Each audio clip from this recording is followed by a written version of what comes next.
The Rangers absolutely annihilated the Royals in the series opener with a great gem from Andrew Heaney and a massive offensive performance, and now sit atop the AL West alone. On today's show, I'm getting into all that and more on this episode. Let's get into it.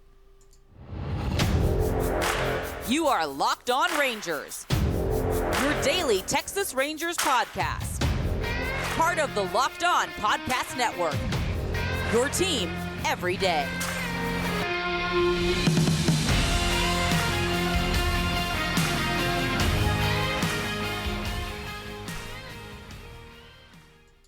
You are locked onto the Texas Rangers. I'm Bryce Patrick, a cripplingly addicted Texas Rangers fan since 2010, the founder and host for all 5 seasons of this Locked On Rangers podcast. Thank y'all so much for making Locked On Rangers your first listen every single day. If you're not already, you can follow me on Twitter at Bryce Patrick. You can follow the show at Locked On Rangers. Subscribe on YouTube, where the best way you can help grow the show is to comment nearly any single thing below. Now, on today's show, we're getting into the 11-2 absolute obliteration of the Kansas City Royals. A great game from Andrew Heaney after a tough first start and a massive offensive breakout performance from these Rangers. But first, this episode is brought to you by HelloFresh. Skip trips to the grocery store and count on HelloFresh to make home cooking easy, fun, and affordable. That's why it's America's #1 meal kit. Go to HelloFresh.com/MLB60 and use code MLB60 for 60% off plus free shipping.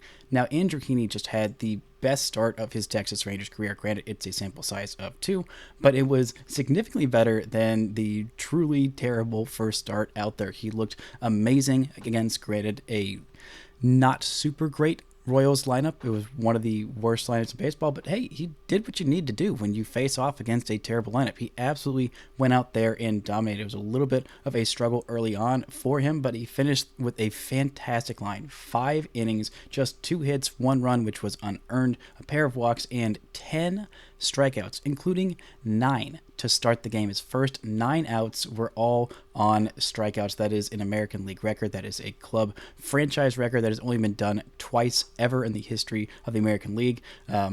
2 Detroit players were the ones who did it in 2020. Tyler Alexander did that against Cincinnati, and Doug Fister did it in 2012 against, well, these Kansas City Royals, who have been a bit of an offensively challenged team for quite some time. But Andrew Heaney looked absolutely phenomenal. A lot of swings and misses on the fastball and the slider. He looked like the pitcher the Rangers thought they were getting, and it was needed. He's their number 5 starter, and he doesn't have to do anything magnificent. He doesn't have to do this every time out, but when you get a performance like this from your number 5 starter, it really kind of gives kind of a boost to the entire team. It's like, okay, the guy who is, the last guy in this rotation is stepping up and throwing a gem like this. And then the next day, you've got Jacob deGrom on the hill, and it's like, oh, if Andrew Heaney did that to them, then wait till you see what I'm going to do to this team, because it's going to be absolutely disgusting. But it was just a really great day from Heaney. He's a fastball, slider, changeup guy. The changeup does not use very often, but he used it very effectively last night. He only threw it 12 times. 58 of his pitches were fastballs, 23 of them were sliders. Was able to get, I believe, 15 swings and misses, if my math is correct on that, which is the most, 19 swings and misses, which is the second most any Ranger has had this season, second only to Jacob deGrom's last start, where he had 25 swings and misses. I wouldn't be surprised if Jacob deGrom had, 30 or something in this game tonight against this Royals lineup, because it is not in the best of ways. But I really loved what I saw from Heaney, and even though he was only able to go 5 innings, the Rangers were still very much in it at that point. After 5 innings, the Rangers scored. They picked him up after that 1 run in the top of the first inning and scored on a Corey Seager solo shot, his first of the season. Of course, it came off of Zach Greinke. This Rangers team, their offense really seems to get going for pitchers who have had very good careers or are very good at the moment. And then the Rangers gave him 3 more runs out of 4 to 1 lead when he left the game after 5 innings. So, of course, the Rangers bring in Brock Burke. It is a high-leverage situation at that point. Still just a 3-run game. Burke comes in, gives up a solo shot in one of his 2 innings of work. That was the only base runner that he gave up, did get a strikeout as well. And then the Rangers offense piles on a 7 spot in the bottom of the 6th inning, and everything's pretty much gravy from there. You can just use Dane Dunning for a couple of mop-up innings, bring in the janitor to clean things up in a blowout game at that point. But a really nice start from Heaney, and he was able to give them 5 innings, which, again, he did throw quite a few pitches. It took him quite a while. He is a different kind of pitcher than Jacob deGrom. He is not able to go and get 10 strikeouts in 5 innings on efficient work. Not a whole lot of people can. That is a very difficult thing to do, and so Heaney is that strikeout guy, which is what the Rangers were targeting. It's what they thought they were getting when they got him, and it seems like he is sticking to that. The fastball was very, very good. He was able to use that at the top of the zone to get some swings and misses to set up the slider. If the fastball is on and it is spinning and he is being able to use it at the top of the zone against opposing hitters, then that is going to be a good night for him, because the slider is going to be very, very good, but it all kind of depends on how that fastball is going. So he kind of goes the way of his fastball, even though it's not his best pitch, it's just pretty good. I mean, the spin rate on it is very good. He's in the top 17% of baseball in terms of fastball spin rate. It's only come in at averaging 92 miles an hour this year, but it is still very, very good. The fastball velocity is in the 36th percentile of all of baseball, but he's still getting a lot of chases out of the zone because he is able to spot his fastball in the zone, or was able to last night. He was able to throw a lot of changeups that were out of the zone and were effective because that fastball was playing up so well in this game. He is in the top 15% of baseball in strikeout rate at this point, top 20% in whiff rate, and top 17% in chase rate. So all those things that he was doing very well last year, he is doing well yet again this year. He's also not allowing a whole lot of hard contact. He is getting barreled quite a bit, but his average exit velocity is in the top quarter of baseball, which is kind of confusing because that's the thing that we knew about Andrew Heaney, which is why he is the number 5 spot in this rotation. It's like he doesn't give up the most hard contact, but when he does, it is he gets hit over the fence quite a bit. And thankfully, he did not give up a home run in this one. I believe he gave up at least one in his last outing, and maybe it was a pair of them in those part of those 7 runs that he allowed in 2 2/3 innings of work against Baltimore. But still, he was really solid in this one, and having a number 5 starter that is a grown adult that can come in and give you 5 innings of absolute work, granted against a terrible lineup. But the Rangers are going to be playing a lot of pretty terrible lineups in this next month, outside of a trip to Houston and a series at the end of the month against the Yankees.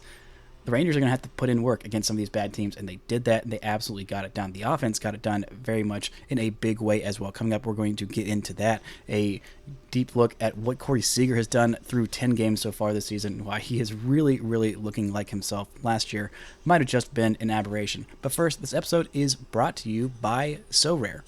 SoRare is a revolutionary fantasy baseball game and marketplace transforming fans into owners with officially licensed digital cards featuring players from across all 30 MLB teams. Unlike other fantasy baseball platforms, SoRare managers truly own their fantasy experience, collecting, buying, selling, and competing with player cards against global opponents to win epic rewards. Win or lose, you still own your cards, and there's no cost to play. Plus, the more you win, the more you advance, collecting increasingly powerful cards and accessing next-level competitions and rewards. SoRare recently partnered with MLB All-Stars Juan Soto and Julio Rodriguez to serve as brand ambassadors, and both are featured in SoRare's current brand campaign and will engage with SoRare community throughout the MLB season at MLB events.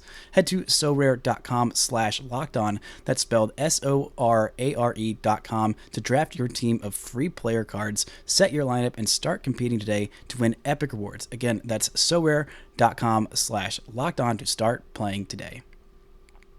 Now, this offense really seems to have a knack for scoring in big innings and putting up double-digit run-scoring performances against the best pitchers. They faced off against Zach Greinke in this one, and Greinke was pretty good, and the Rangers really just got to the bullpen. That 7-run inning came in the 6th inning after Zach Greinke was done for the day. They did get a pair of home runs off him, one from Corey Seager, which, again, that was his first of the season. I was kind of surprised that he went the entire first homestand without his first home run, because he just hits like a monster at Globe Life Field. He freaking loves it, and there's a reason why he won the ALCS MVP and the World Series MVP while playing at this stadium. I don't know what it is about this stadium, the sight lines, the way it's arranged, the whatever, but it's like a monster at this stadium, and having him here for the next this season plus 8 more seasons after that plus last year is going to do numbers for his home run total. I think it's really, last year, even in a down year, he still had a career high 33 home runs, which blew his previous career high out of the water.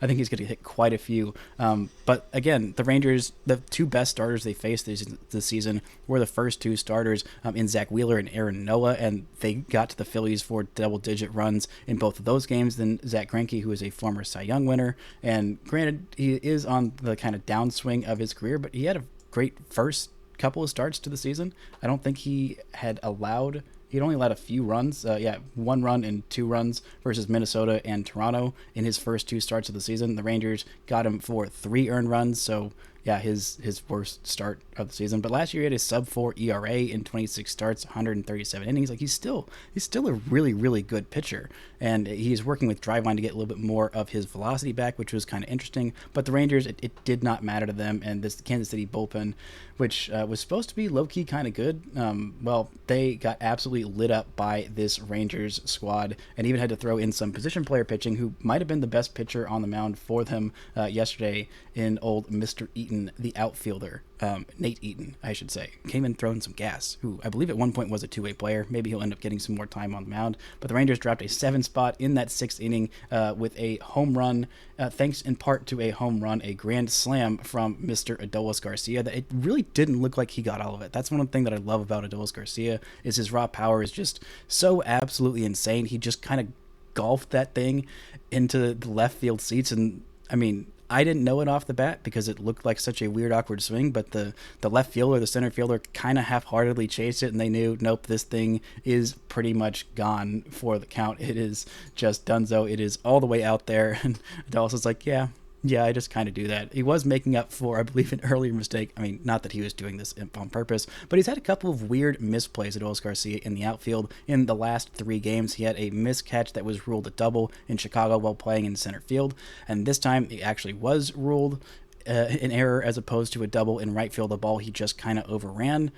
which is just not super emblematic of who I think he is defensively. He is a very good defender. He is in the top 10% of outfielder jump, but in the outs above average, this is kind of something that showed last year, is that he'd get good jumps and then he'd kind of have some misplays. Leody Taveras had a couple of those last year as well, as just kind of like weird little like miscues of things that good defensive outfielders don't usually do, which is just, it's just confusing to see because he is so fast, so athletic. He does take pretty good routes, and they both do have huge arms. Again, by the way, some notes on Leody Taveras while we're talking about it. He has been playing with Frisco. He was bumped up to AAA in his rehab outing. He will be playing today as I'm recording this. They had a game at noon, so shouldn't be too long. Maybe by the end of the week, I think we'll see Leody Taveras back in the lineup. But still, Adolis Garcia, pretty great offensive numbers, and what I've been really impressed with is his walk rate so far this year. He's in the 43rd percentile of walk rate, which doesn't sound insanely good. It's not anything crazy. I mean, MLB average is 8.4%. This year he's at 7%, but he's gone up 1% each of the last 2 years. Granted, it is still early, but I think this is going to be one of the biggest changes for him offensively. His first full season in the big leagues, he had a 5.1% walk rate, which was in the bottom 1% of the league. Last year, jumped it all the way up to 6.1. This year, he's at 7.0. If he can keep that high, or maybe even get it even higher, that is a hugely beneficial thing. But Corey Seager, it taken him a while to get his first couple of extra base hits. He got his first 2 doubles of the season on the road in Chicago. Looked really good offensively there. Had just looked really good offensively for his full time in the Rangers. I think he hasn't ever really looked out of place or anything. The numbers just didn't quite bear it out last year. The shift had some adverse effects to him, but this year, I mean, it seems like pitchers are just really scared to go at him. He's got 8 walks to lead the team. He's more than double the next leading walker. There's quite a few. Almost everybody in the lineup feels like has 3 walks on the season. Mitch Garver, Josh Smith, Adolis Garcia, Robbie Grossman, and Nathaniel Lowe as well all have 3 walks on the year, which that's kind of cool. Adolis Garcia being up there among the walk leaders on this team.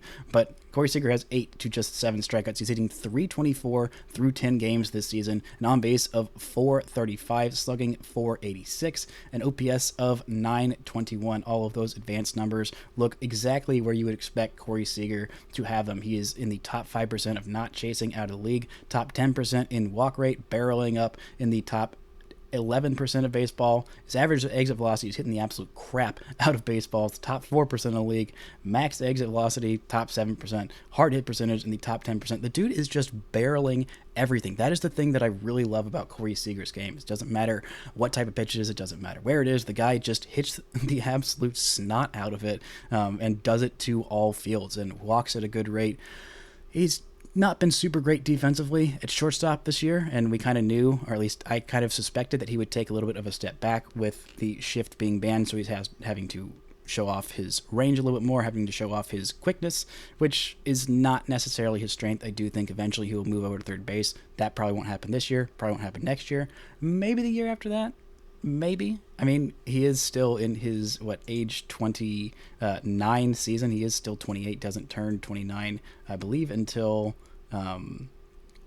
April 27th. So he's still got a couple weeks before he turns 29. He's still on the right side of 30. And he is absolutely mashing all over the diamond. And, third base is currently occupied by Josh Young, who did have his first day off. It was a little bit of a rough series in Chicago offensively. But, again, it's one day. He'll be fine. Give him an off day against Zach Greinke and then have him come back into the lineup and absolutely mash. But the Rangers were able to get some more guys into the lineup that were able to have some pretty big games coming up. We're going to look at Bubba Thompson having another big game and a surprise Baseball Reference WAR leader for your Texas Rangers 10 games into the season. But first, this episode is brought to you by FanDuel. Grand slams, no hitters, and double plays are back, and there is no better place to get in on the MLB action than FanDuel, America's #1 sportsbook. That's because right now, new customers can step up to the plate and get a no-sweat first bet up to $1,000. Just go to FanDuel.com/lockedon to sign up, place your first bet, and get up to $1,000 in bonus bets if yours doesn't win. So don't miss your chance to get a no-sweat first bet up to $1,000 when you join FanDuel today. Just go to FanDuel.com/lockedon to sign up. FanDuel, official partner of Major League Baseball. Now, this offense is fairly deep, and one of the things that I pointed out in yesterday's episode is that when this offense is going well, it is going to be, or when the bottom of this lineup is going well, the offense is going to be absolutely fantastic. We know what the top 3 in this order is, and we know that they are, for the most part, going to be very, very good. Side note, it's been a little bit of a rough start for Marcus Semien. Did have a good first series and didn't have to wait too long for his first homer of the season. Thankfully, we're not going to have to wait until May 28th or whatever it was last year, but he's got an OPS of .548 at this point. He is a slow starter. It's not as slow as last year, but the at-bats have been good, and I'm not super worried. But still, the bottom of this lineup, when it steps up in a big, big way. Having the Adolis Garcia grand slam was great, but also getting contributions from Jonah Heim, who's going to be the Rangers' everyday catcher for quite some time, at least the next 10 days.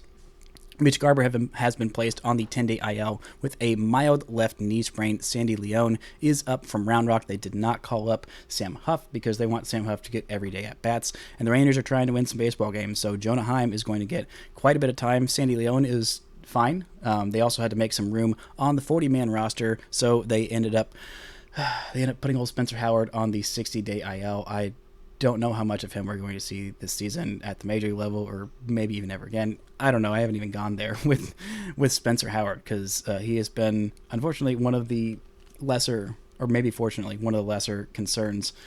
Same with Glenn Otto. There's not been an update there. And 3 of those, numbers 6 through 9 starters, 3 out of the 4 are injured for a significant portion of this season, or all of the season. I think that's kind of interesting, but right now the top 5 of the Rangers rotation have looked pretty darn good.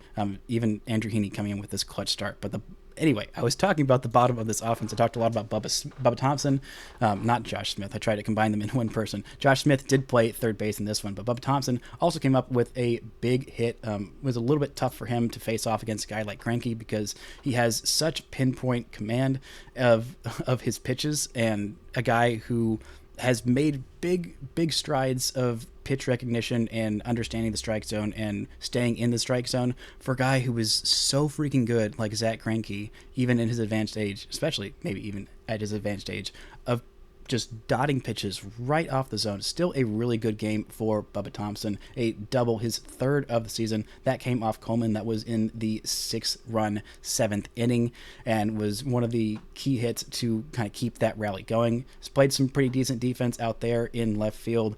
Travis Jankowski had another big day offensively. He had a pretty decent day on Sunday, continued it with a second straight start. He played in center field, had a multi-hit game and a walk. Really nice to see him coming up. He had his second double of the season off of Zach Greinke, and it's just nice to see him getting out there. And fun fact, if you were to take a guess, who do you think the Rangers Baseball Reference WAR leader is 10 games into the season?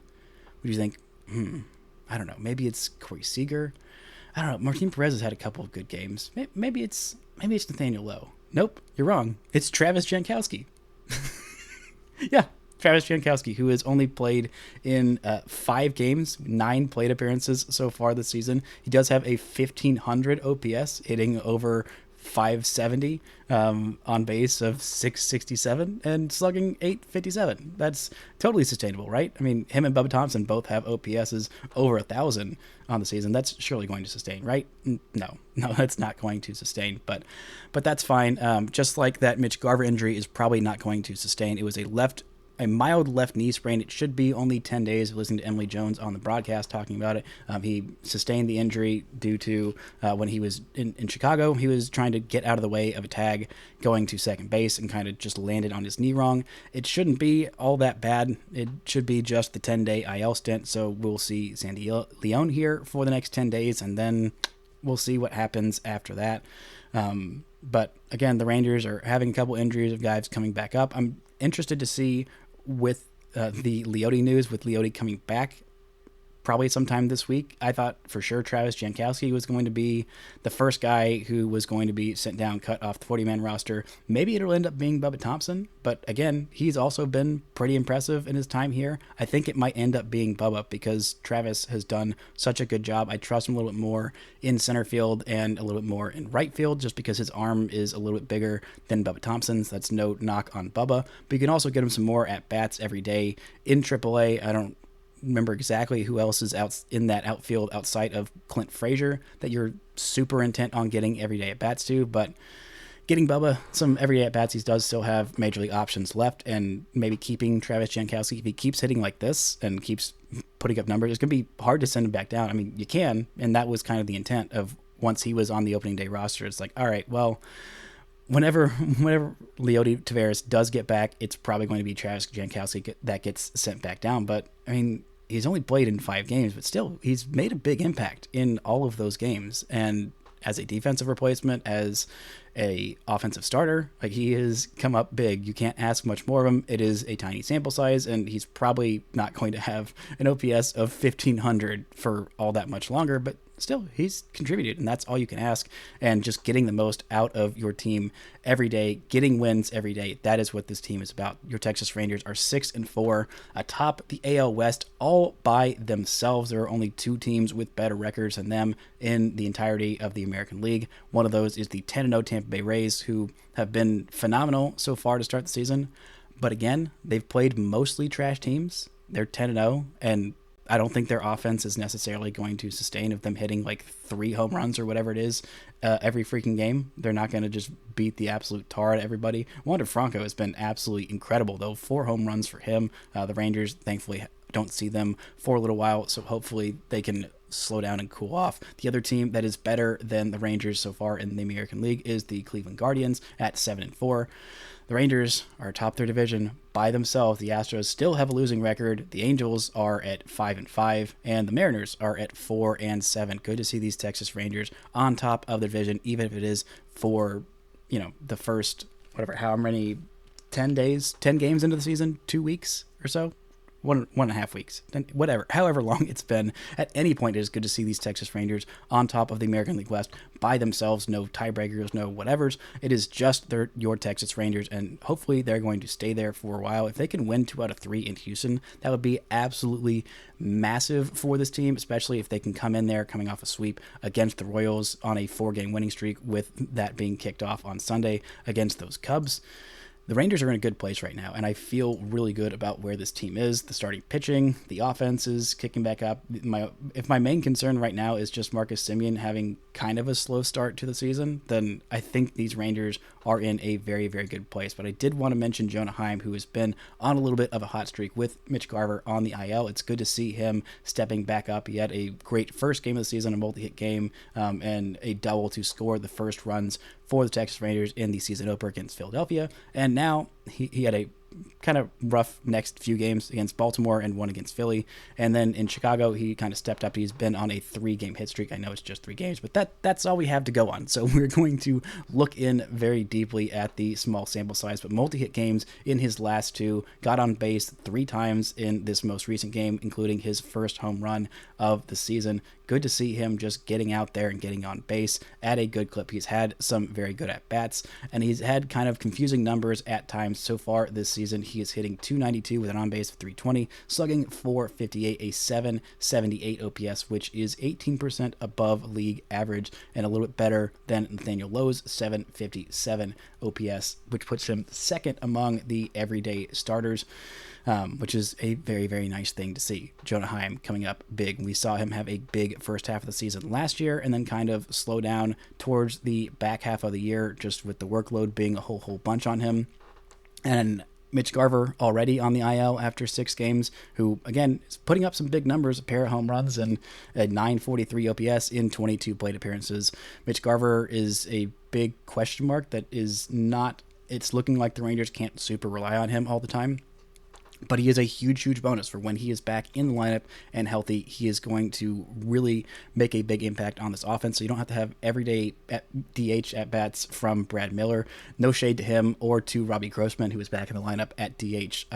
I'm glad that we're just seeing a little bit less of Robbie Grossman in right field, and with Leote hopefully coming back, and with Travis Jankowski and Bubba Thompson both stepping up in a big way in their whatever moments they're in the games. I'm hoping that we can just see more of Adolis Garcia in right field, because I think I'm a little bit over him in center field.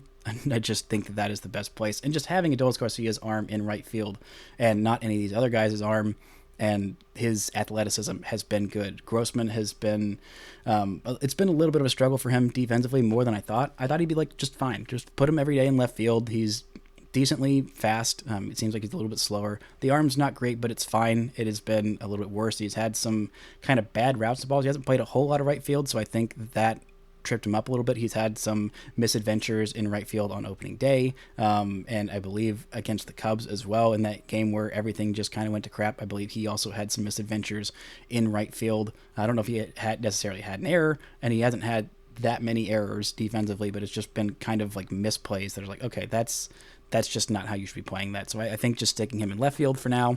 And if somebody else ends up winning the job, if Ezekiel Duran kind of busts out and makes you give him a look at everyday left fielder, that's the reason you sign Robbie Grossman. He's there to kind of provide a baseline level where if things aren't going great and you just need someone who's fine, you can just stick in there and he'll kind of churn the lineup through and be okay. That's what you get. But if someone else breaks out, if say you're halfway through the season and Evan Carter's hitting like 500 in AA and then comes up and hits like 600 for 2 weeks in AAA, and you're like, all right, this guy just has to be at the big league level, then like you can put him there. Or if somebody else, like if Bubba Thompson just starts breaking out and continues hitting 364 with a 818 slugging percentage, not that I think that's going to be the case, and he wins the job in left field, then you can be like, okay, well, we have Robbie Grossman here for some depth. And I think that is a healthy place to be. Hopefully we can see a little bit more of a normal outfield arrangement for the near future, just giving Bubba Thompson and Travis Jankowski some time in center field, because they've earned it. and it's nice to see them earning it and coming up for big winning plays in winning games for a winning Texas Rangers team atop the AL West. But that's going to do it for this edition of Locked On Rangers. Tomorrow I'll be back to talk about hopefully another absolute gem from Jacob deGrom. Thank you all so much for making Locked On Rangers your first listen every single day. For your second listen, go check out Locked On Fantasy Baseball. Win your league by listening to Matt and Dom every day as they bring you the best fantasy draft strategies. Find Locked On Fantasy Baseball wherever you get your podcasts and on YouTube, part of the Locked On Podcast Network, where it's your team every day. Thank you all so much for listening and subscribing, and until next time, don't forget to enjoy baseball.